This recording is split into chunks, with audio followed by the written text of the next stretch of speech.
नागेन्द्रहाराय त्रिलोचनाय भस्माङ्गरागाय महेश्वराय नित्याय शुद्धाय दिगम्बराय तस्मै नकाराय नमः शिवाय।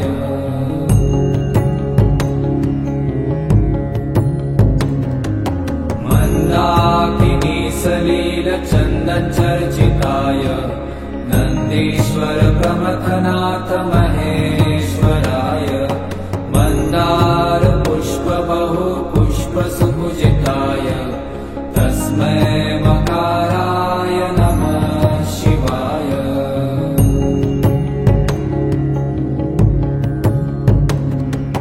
शिवाय गौरीवदनाब्जवृन्द सूर्याय दक्षाध्वरनाशकाय श्रीनीलकण्ठाय वृषध्वजाय तस्मै शिखाराय नमः शिवाय।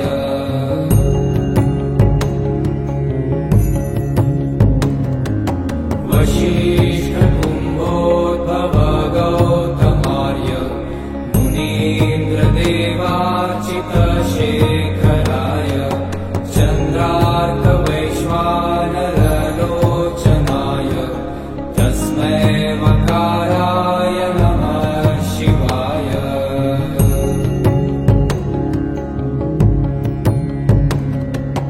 यक्षस्वरूप